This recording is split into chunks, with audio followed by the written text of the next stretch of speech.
So I'm going to show you a couple ideas today.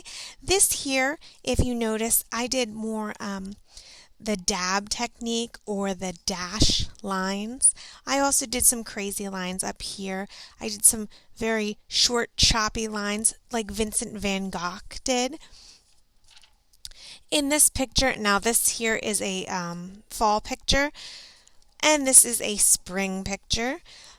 Here I have the dotting. This is stippling. It's stippling because there are no colors. If there were colors in here, it would be called pointillism.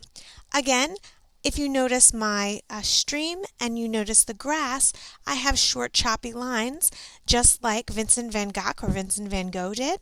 I also put short lines in my tree. There's a lot of movement because I use those lines. Now, here's on to my winter scene, and you'll notice that because snow has a light powdery effect, I really liked the stippling technique for my snow. So I did my dots in here for my mountains because I wanted them to look like they had snow on them. Even the snow here on the ground, there's shadows on the ground. So because of that, I added some dots in there. There's a road down here, and you can see the little hills and stuff in the snow. My little girl here, there's some stippling and some dashing. So you can decide if you want to use both techniques or if you just want to use all stippling or all dashing. Now, maybe you say, but Mrs. Brenlinger, I really want to use pointillism. Well, that's okay too.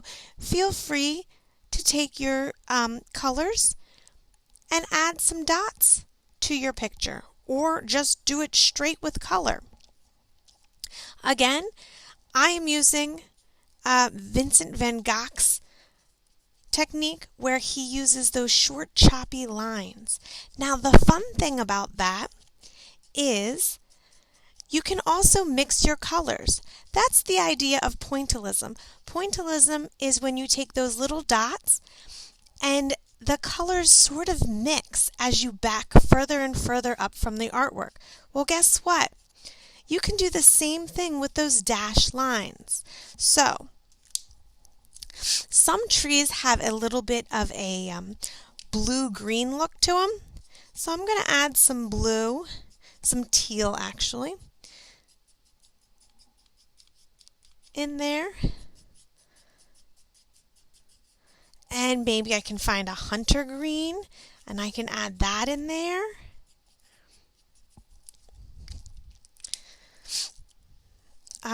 Here I have a lighter green actually. This is like a yellow green. And I'm going to add that.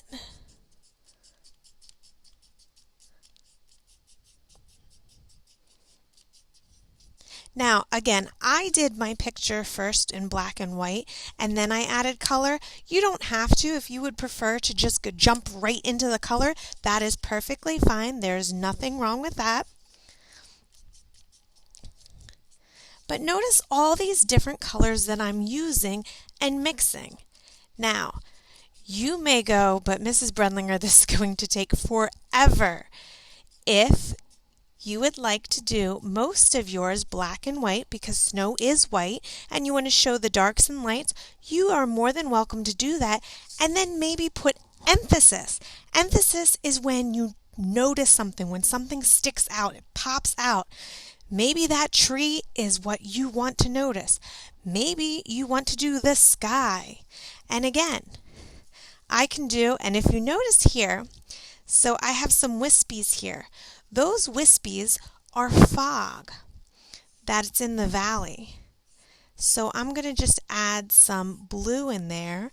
Maybe it's some wind and some fog.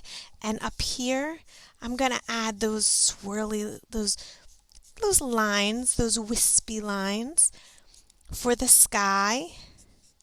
Again, I'm not coloring this in completely.